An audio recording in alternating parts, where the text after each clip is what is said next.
महोदय, ये जो बार बार बांग्लादेशी घुसपैठी आ रहे हैं, आदिवासी महिलाओं से शादी कर रहे हैं, बच्चा पैदा कर रहे हैं, उनको छोड़ दे रहे हैं। अध्यक्ष महोदय, ये आदिवासी महिलाओं का अपमान भी है। ये क्या छवि गढ़ रहे हैं आदिवासी महिलाओं का इस पूरे देश और दुनिया में। अध्यक्ष महोदय, कि हमारे साथ आएगा, कोई भी बाहर से शादी करेगा और हमारा जमीन ले जाएगा, हमारे साथ बच्चा कर लेगा, ये क्या बतलाना चाह रहे हैं अध्यक्ष महोदय? क्या गढ़ रहे हैं, छवि गढ़ रहे हैं ये अध्यक्ष महोदय? ये अपमान कर रहे हैं और इनको क्षमा मांगना होगा, इनको क्षमा मांगना होगा, पूरे आदिवासी महिलाओं से क्षमा मांगना होगा। अध्यक्ष महोदय, देश में हमारी छवि को बदनाम करने की कोशिश की। अध्यक्ष महोदय, नेता प्रतिपक्ष ने जो मामला उठाया है सदन में, निश्चित रूप से गंभीर है, सरकार संवेदनशील है, जांच भी बैठाई अध्यक्ष महोदय। मगर ये लगातार जो विदेशी इन्फिल्ट्रेटर्स का, घुसपैठियों के जो बात कर रहे हैं अध्यक्ष महोदय, विदेशी घुसपैठिया अगर झारखंड में आ रहे अध्यक्ष महोदय, तो ये केवल इस राज्य का मामला नहीं है, इस पूरे देश भर का मामला है। And this is threatening the national security of India. इनको समझना चाहिए कि ये किस बारे में बात कर रहे हैं अध्यक्ष महोदय। ये जब ये सवाल करते हैं तो ये बीएसएफ में सवाल उठा रहे, एसएसबी में सवाल उठा रहे, सारे बॉर्डर सिक्योरिटी फोर्सेस में सवाल उठा रहे। होम मिनिस्ट्री क्या कर रहा है अध्यक्ष महोदय? होम मिनिस्ट्री के पास सारा एक्सेस है, सैटेलाइट मैपिंग है, इंटरवेंशन, इंट्रूजन, सारा मशीनरीज उनके ऊपर है अध्यक्ष महोदय।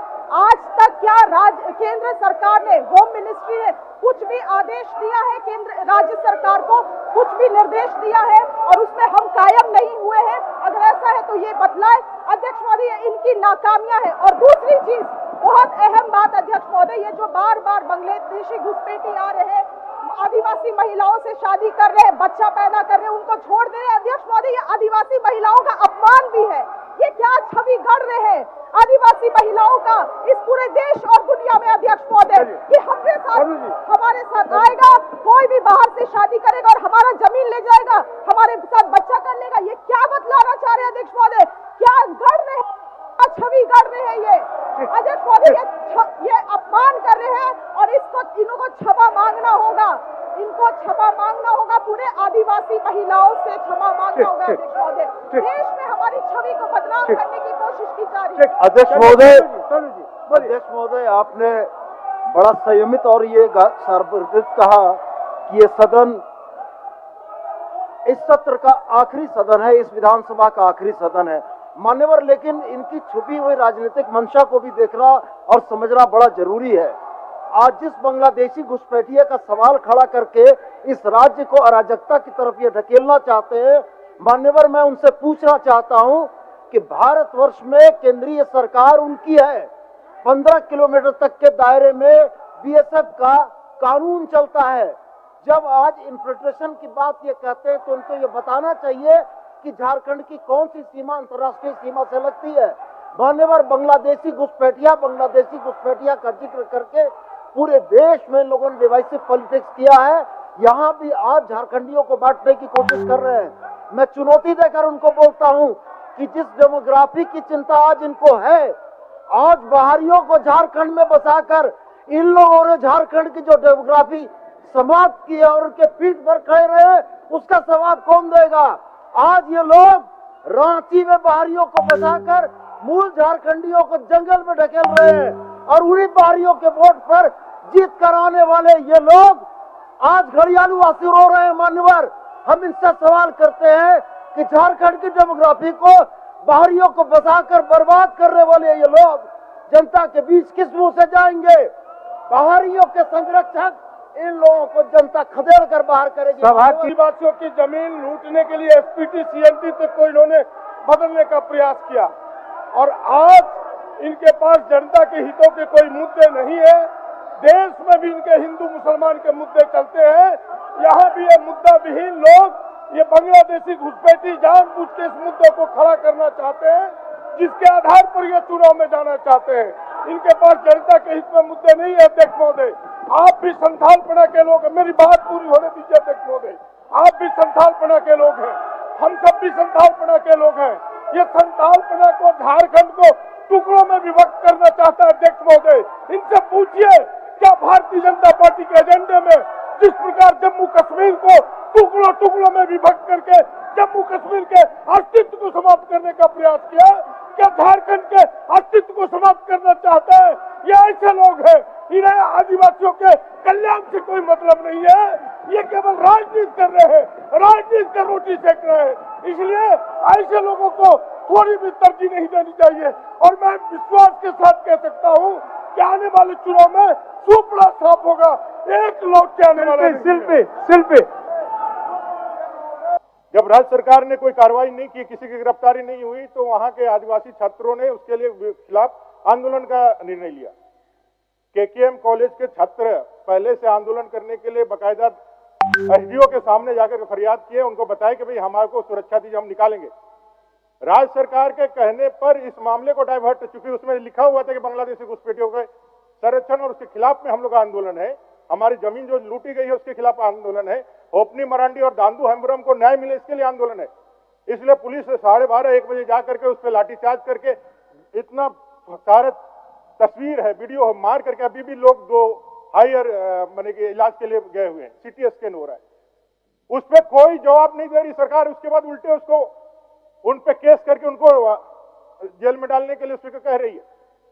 युवाओं ने निकाला, लेकिन राज्य सरकार का एक वक्तव्य नहीं है। मेरा एक कहना है राज्य सरकार का वक्तव्य हो, अविलंब होपनी मरांडी और दांदू मरांडी के जो है उसका गिरफ्तारी हो, उसकी जमीन को वहां से हटाया जाए। और जो न्यायालय ने कहा है कि बांग्लादेशी घुसपैठ के कारण संथाल डेमोग्राफी चेंज हो रहा है, वो सारे घुसपैठियों की चिन्हित किया जाए, उसको यहाँ से बाहर भगाया जाए। उस पर राज्य सरकार क्या कर रही है इसको बताने का काम किया जाए। मेरा आग्रह होगा, संसदीय कार्य मंत्री जो बैठे हुए हैं अभी बताए कि भाई उनको क्या होगा, और जिन पदाधिकारियों ने जिन्होंने भी लाठीचार्ज किया है उस पर कार्रवाई हो करके वो सारे लोगों पे कार्रवाई हो। और राज्य सरकार इतने दिनों में क्या किया है, और दांदू हेम्ब्रम और होपनी मरांडी के जो गुनहगार हैं उनको जेल में डालने के लिए उन्होंने क्या किया है, ये पूरा वक्तव्य अभी चाहते हैं हम लोग आदरणीय अपने संसदीय कार्य मंत्री माननीय निरल पूर्ति जी। ठीक महोदय, एक मिड पॉइंट होना चाहिए, क्योंकि ये जन उपयोगिता का मामला है, सरकार इसको गंभीर से ले और इसमें अपना आश्वासन दे। माननीय मंत्री कौन जवाब देंगे?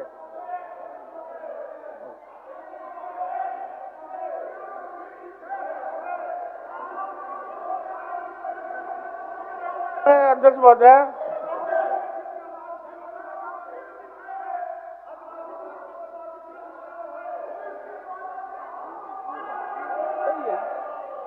जवाब दीजिए। अध्यक्ष महोदय जवाब दिया हुआ, अध्यक्ष महोदय स्पष्ट रूप से दिया हुआ है कि पिस्का मोड़ में अग्निशामक संयंत्र का केंद्र है, और जब भी ऐसी घटना होती है तो पिस्का मोड़ से उसका संचालन किया जाता है। अध्यक्ष महोदय, अध्यक्ष महोदय, आसपास के क्षेत्रों को बहुत ही दिक्कत होता है, और पिस्का मोड़ से अध्यक्ष महोदय हाल ही फिलहाल में चान्हो में रामदगा में 10 घर में आग लगी हुआ अध्यक्ष महोदय, और फायर वहां से पहुंचा भी फायर व्हीकल अध्यक्ष महोदय। माननीय सदस्य और जगह माननीय सदस्य अंतिम सेशन है, पड़ा। माननीय सदस्य अंतिम है, अंतिम है, आप लोग आसन पर जाएं, अंतिम है, अभी 4 दिन है, 4 दिन है, चलने दीजिए, चलने दीजिए, पूछिए पूरा। अध्यक्ष महोदय, मैं ये पूछ रही हूँ मंत्री महोदय से कि वो बोल रहे हैं कि पिस्का मोड़ में एक सेंटर पॉइंट है अध्यक्ष महोदय, अभी जो मांडर, बेड़ो, लापुंग, खलारी, बुढ़मू का क्षेत्र पड़ता है वो सभी क्षेत्र काफी दूर हो जाता है सर पिस्का मोड़ से अध्यक्ष महोदय। और हाल ही के दिनों में रामदगा चान्हो में 10 घर में आग लगी हुआ अध्यक्ष महोदय, 4 दिन वो डोभा से पानी बुझाने का काम कर रहे थे अध्यक्ष महोदय। इसीलिए ये जन उपयोगिता का मामला है, मंत्री साहब इसमें थोड़ा गंभीरता सोचे और आश्वासन दे अध्यक्ष महोदय। माननीय मंत्री जी। अध्यक्ष महोदय, कुल 5 घटना की सूचना सरकार को प्राप्त हुई है। अध्यक्ष महोदय, जैसे सूचना मिलती है पिस्का मोड़ में सारी व्यवस्था है अध्यक्ष महोदय, और ससमय वहां पर पहुंच जाते हैं। जो भी घटना घटी है ससमय वहां पर अग्निशामक पहुंचा है अध्यक्ष महोदय, और वर्तमान में अभी फिलहाल कोई प्रस्ताव सरकार के पास नहीं है तो उसमें अलग से बनाया जाए। उनका सिर्फ बीच में कोई मध्यस्थ स्थल पर अगर व्यवस्था हो जाए तो चारों तरफ पहुंचने में सुविधा होगा जी, कोई मध्यस्थ जगह में।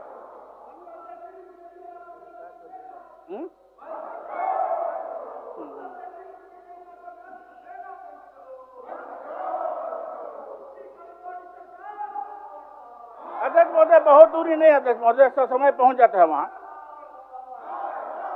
अध्यक्ष महोदय, मंत्री जी किस जानकारी के तहत कह रहे हैं कि समय पहुंच जाता? मैं आपको बतला रही हूँ, 4 दिन तक 10 घर जल रहे थे अध्यक्ष महोदय, 10 घर 4 दिन तक जल रहे थे। और वो तो खैर की हवा आने का दिन नहीं था, नहीं तो पूरा बस्ती, पूरा गांव जल जाता अध्यक्ष महोदय। अत्यंत जरूरी है। मैं केवल इतना चाहती हूँ कि अध्यक्ष महोदय मंत्री जी अपने तरफ से आश्वासन दे दें, आश्वासन दे। आप दिखवा लीजिए। दिखवा लेते हैं। धन्यवाद।